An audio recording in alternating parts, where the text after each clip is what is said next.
what you'd call mountain goat. I love being up in these hills. It's a lot of fun. A lot of things to do. You know, I remember when I was a kid, I'd just be running up and down these hills like I didn't have a care in the world. Pretty dangerous, can be if you're not careful. I like to root around looking for ginseng. I also collect different types of animal feces. I go for bear, cougar, or your commonly known mountain lion, or a puma. Do turkey a lot, which is kind of funny because it comes out in little strings like that sometimes if they haven't eaten the right mushroom. And it seems like we've always been foraging and rooting around for something. We met at daycare. We were sharing the same sandbox. And it seems that Rooter and I, we had found the same cat turd. We began to fight over that cat turd. We both wanted it to place on top of our sandcastle. It's a lot of fun living up in these mountains. Me and Kevin, we go out and we have a good time. And, you know, we really have forged a bond because we both grew up together. And we do tons of things together. Tons. I mean, I don't even like morels. But Rooter had never even heard of a snipe.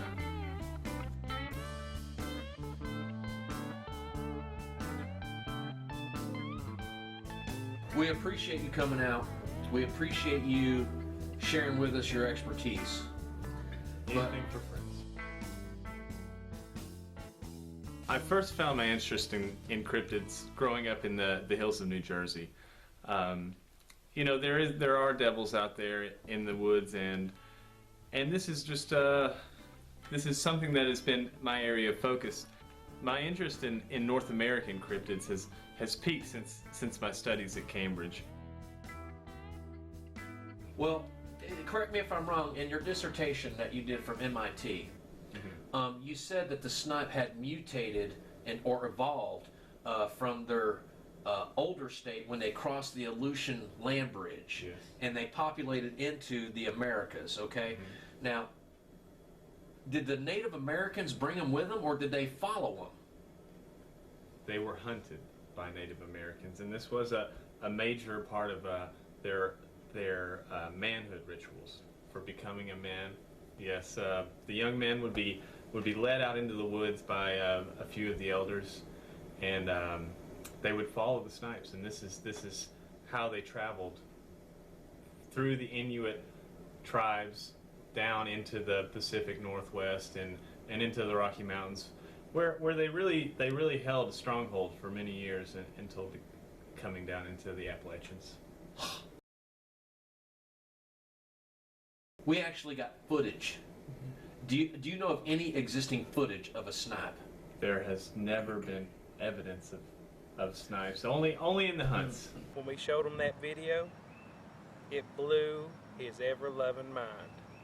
Now, what about one of those cages that when the animal walks into it, shuts down behind them? Okay, we don't need that. In general, will not enter a metal man-made structure. You got to use a cardboard box. Yeah. I got the lid, man. I think he's in there. Sure he is. My goodness, we got one. You see what I see? Well, that's not Rocky Mountain. No. Appalachian's got the stripes. No, I believe that's Mississippi. That is Shaka Khan. Shaka Khan. Shaka Khan, I'm gonna feel for you. Shaka Khan. That is. Look at him. Look at him. He ate every one of those Skittles. All of them. Do snipes have dreams? And what do they dream of? I would imagine that snipes probably dream of morel mushrooms.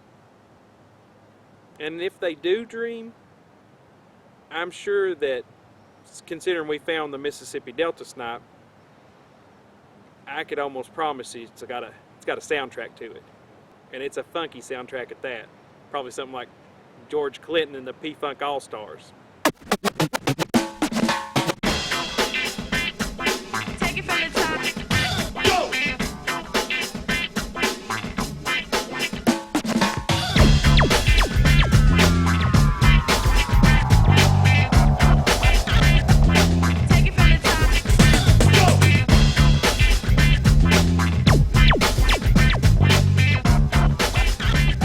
call the cryptozoologist. Gotta call him. And maybe CNN after that. Yeah. Oh, yeah. All right, here we go. Be careful. Ow! He bit through my damn glove, Kevin. Look at him. My goodness. Now he's hiding it. Okay. Step back. Or use your glove. Wait a minute. You're going to use your Chipper Jones autograph? Look at that! My goodness. Oh my gosh, what are people going to do, man, when they find out that we've actually caught a snipe? We're going to be infamous. Oh, man. Don't let it go. Hey, don't let it go. Take it from the top.